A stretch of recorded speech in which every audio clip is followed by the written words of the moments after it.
উন্নয়নে পিছিয়ে আছে প্রবাসীদের জেলা সিলেট। প্রবাসীরা জানান, সুযোগ সুবিধা নিশ্চিত হলে তারা সিলেটে বিনিয়োগে আগ্রহী।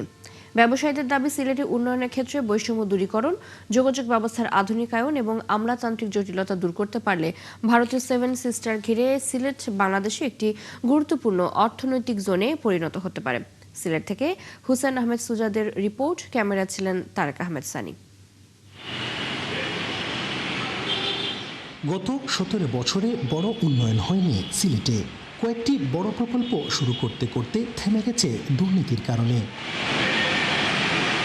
সিলেটে বংশোদ্ভূত প্রবাসীরা মনে করেন, সরকারি সহযোগিতা থাকলে তাদের অনেকেই সিলেটে বিনিয়োগে আগ্রহী হবেন।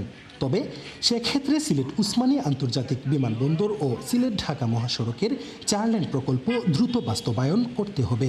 আজকে সিলেট থেকে যদি চট্টগ্রাম, সিলেট থেকে ঢাকায় যদি আপনি স্পিড রেল করেন, আপনার সময় বাঁচতেছে, যাতায়াত ব্যবস্থা উন্নত হচ্ছে। সবচেয়ে বড় লাভ হচ্ছে আপনি পৃথিবীকে কার্বন থেকে বাঁচাতে পারতেছে। আপনি 200-400 ট্রাকের মাল এক ট্রেনে 3 ঘন্টায় 3.5 ঘন্টায় চিটাং পোর্টে নিয়ে পৌঁছে দিচ্ছে। এই কার্বনের রিডিউস করার জন্য বিদেশিরা বসে আছে আপনাকে টাকা দেওয়ার বলছে। এখানে যদি দুর্নীতি না থাকে টাকা আসবে, আপনি রাইট জায়গায় নক করতে পারলে টাকা আসবে। এখানে আপনারা এনআরবিতে কাজে লাগান। শিয়া বাটার ও ভিটামিন সমৃদ্ধ লিলি বিউটি সোপ, তারুণ্যময় উজ্জ্বল ত্বকের জন্য। তবে পরিবেশবিদ ও বিশ্লেষকরা বলছেন, সিলেটের মেধাবীরা বর্তমানে উচ্চশিক্ষার চেয়ে ইমিগ্রেশনকে অগ্রাধিকার দিচ্ছে, যা ভবিষ্যতের জন্য বড় হুমকি। অতীতে রয়্যাল বেঙ্গল বা ইউনাইটেড এয়ারওয়েজের মতো বড় বিনিয়োগগুলো সরকারের অসহযোগিতা ও অদক্ষতায় ব্যর্থ হয়েছে। তবে নতুন সরকারের সদিচ্ছা থাকলে সিলেটে বর্জ্য থেকে বিদ্যুৎ উৎপাদনের মতো আধুনিক প্রকল্পে বিদেশি বিনিয়োগ আসবে। তারা কিন্তু বিনিয়োগ করতে চায়। যেমন একটা খাত আমি বলি, যেমন আমার সাথেও কিন্তু তাদের যোগাযোগ হয়েছে। সিলেটের যেমন আমাদের বর্জ্য, এটা দিয়ে বিদ্যুৎ উৎপাদন করা, তারপর কয়লায় রূপান্তরিত করা, জ্বালানিতে রূপান্তর করা, এটার উপর কিন্তু কয়েকটা কোম্পানি কিন্তু সিলেটে কিন্তু এসে গেছে এবং আপনার সিটি কর্পোরেশনের সঙ্গে তারা আলাপও করেছে। কিন্তু কেন জানি এই জিনিসটা কিন্তু সামনের দিকে কিন্তু আগায় নাই।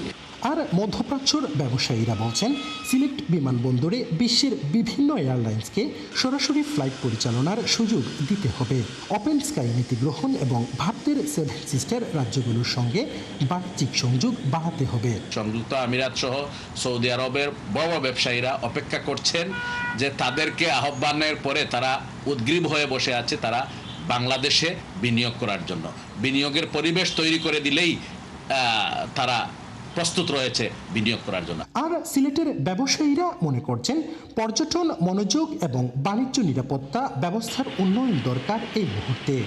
এছাড়া প্রবাসীরা আরও মনে করেন, সিলেটের অর্থনৈতিক অগ্রগতির সবচেয়ে বড় বাধা হল ঠিকঠাক নীতিমালা এবং আমলাতান্ত্রিক জটিলতা। হুসাইন আহমেদ সুজাত, 71, সিলেট।